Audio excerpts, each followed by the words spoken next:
So I just mentioned a second ago that it's not really a great idea. It's not best practice to access properties directly.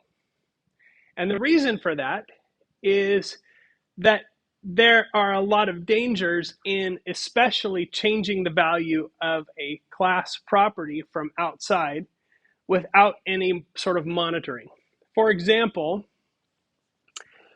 if I have a car that has, let's say it has an odometer property that says how many miles the car has been driven. If I change that, and obviously we would expect that to be a number of some kind, maybe a float, so we can have decimals in there. Okay, so it's been driven 100.7 miles.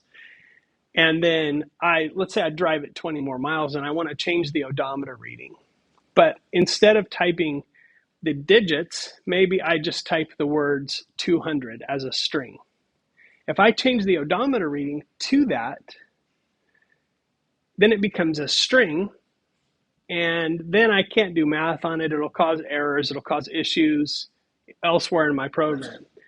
And so the ability to change a property from outside a class or from outside an object without any intervention or control is dangerous. If we want to design really solid classes, then what we do is we provide what are called getter and setter methods that control access to those properties.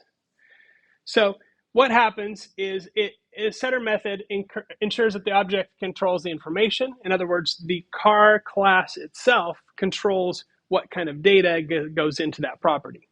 It contains error handling inside the object. And again, it simplifies debugging because all of that takes place inside that object. We know exactly where to go if there's an error or a problem.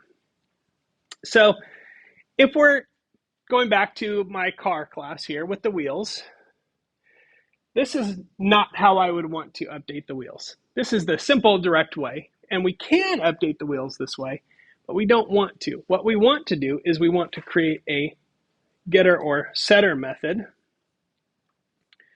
And let me just get rid of this. There we go. Okay, so here is my car class. It's expanded a little bit, but we kind of picked up on that last time. I've got a class called CLCar. It's got an initialization method that sets the wheels as a default to 4 and the car make to Toyota. I can also provide those as arguments, in which case those will set the self.int wheels and self.str make. So those are properties that live inside that car. I have the number of wheels and the make, a string and an integer. It also has a string representation, or the string method, which returns a sentence that says the blank has blank wheels. So it'll return the make and the wheels as part of that string rather than the object information. So I can, of course, say my car equals CL car like this, and then I can print my car to get that information. And when I do that, right, it says the Toyota has 4 wheels using the string method. And I can also, after I create that car, I can say my car dot int wheels equals 6. If I wanted to change the wheels to 6, I can do that. There it is. The Toyota has 6 wheels because I changed the number of wheels from 4 to 6. However, if I type this,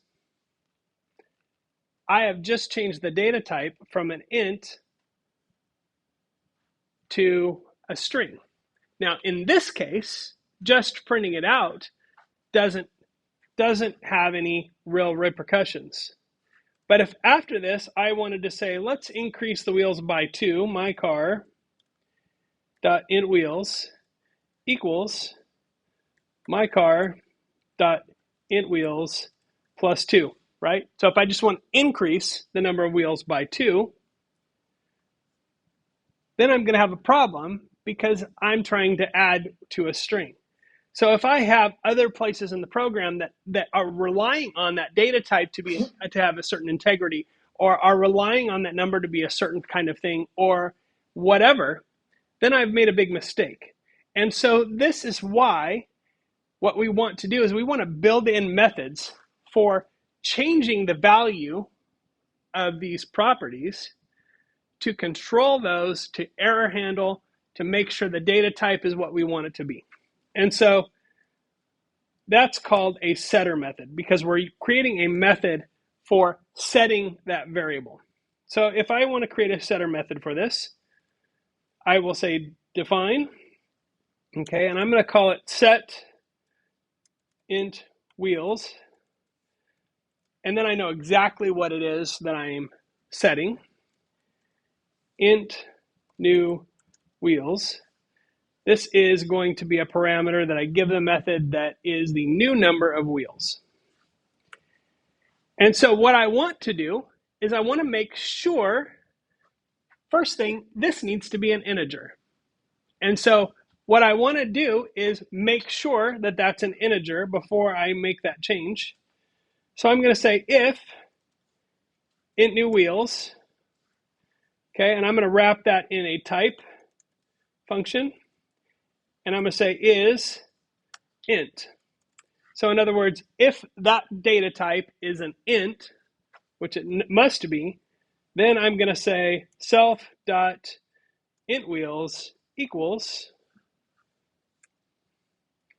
int new wheels. Now I could say another thing. Okay, so I've got one argument or one check here, but maybe I want to also say if int new wheels has to be greater than 1, right? It can't be 1. I'm going to use and. Okay, so now I'm saying, first of all, okay, int new wheels has to be an integer. I'm also saying int new wheels has to be greater than 1. You can't just have one wheel in a car. Are we going to allow the car to have an odd number of wheels?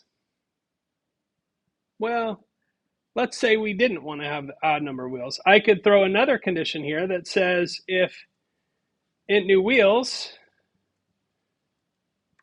modulus 2 equals 0, right? That means it's a number that's divisible by 2. In other words, it's an even number. So now I've put 3 conditions there, and I've made sure that it's an even number, it's an integer, and it's larger than 1. So that excludes 0. And if those conditions aren't satisfied, then I'm going to tell the user, well, let's say if they are satisfied, I might say your wheels have been updated to int new wheels. Okay, so there's the message, the success message, and here is the failure message. You might say the number of wheels must be an even integer. Well, we'll not worry about the 0 message. If somebody wants to do like a hovercraft with no wheels, then we'll just let them figure it out later. It's a car, not a hovercraft, so it must have some wheels. So here we go. This is now a setter method, and it prevents me, or it makes sure that whenever I'm updating this, right, that everything is under control. But it also, if I'm using a setter method, rather than directly impacting the integer, the other thing that this allows me to do is change those controls later on. Because maybe I decide later on that Toyota is going to make hovercrafts with no wheels. And so maybe if I've used this setter method throughout my code, then it protects me later on because I can change the criteria. If I was directly updating that code or directly updating that property throughout my code, I would have to update my code in a whole bunch of places to get that set up. But now all I have to do is just delete that one condition that says it has to be more than 0. And all of a sudden I'm okay because it allows me to do that. So if now I want to use this setter method to update things, all I have to do is say my car dot set it wheels, and I'm just going to give it the new number of wheels. And when I run that, it says your wheels have been updated to 10. The Toyota has 10 wheels when I print it. And if I say 7, then it says the number of wheels must be an even integer, and it doesn't change the number of wheels in that object. Now, the getter method is typically simpler than a setter method. And the reason for that is because the getter method oftentimes just returns whatever that value is. But there might be, in some case, at some point in the future, a time when you need to do something before you return the value. Maybe you need to do some math on it, or you need to change it to a different data type or something like that. And so the getter method, instead of just returning the value, might be used later to do something to that variable. So if you're wanting to build a program that's expandable, that you can easily pivot and change, then you're going to want to use getter methods, even if it seems like a little bit of extra work or redundant. So if I get int wheels, and again, the only argument here is going to be self, because it's just right now, all I'm going to do is return that value. Later on, I might want to do different math or different things to that value. But right now, all I'm going to do is say return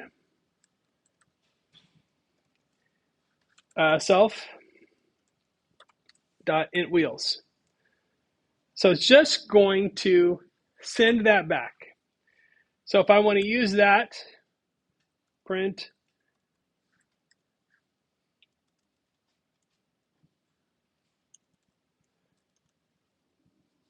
and I can say my car dot int wheels. Or no, I want to use the getter. Get int wheels. There it is. Okay, that works just the same. But now if, let's say there was a reason to do this. If I wanted to return only half of the wheels, then I can change the method itself and it'll roll out to whatever I have in my code. Now, I don't know why I would want to do that particular operation, but there are frequently times to do that. So whenever you have a class that has properties that should be available outside of the class, in other words, the program needs to interact with those properties, you should be using setter and getter methods to monitor and gatekeep those things. Okay, it's better practice. It's how things should be done. Now, in this case, I can access those things externally directly. I can change the wheels. I can change the make. I can change those properties directly. I just shouldn't do that. So if I wanted to change the car's make, I would create a setter and a getter method for those things inside the class and then use those outside the class. So that is the new piece of information I wanted to share with you today.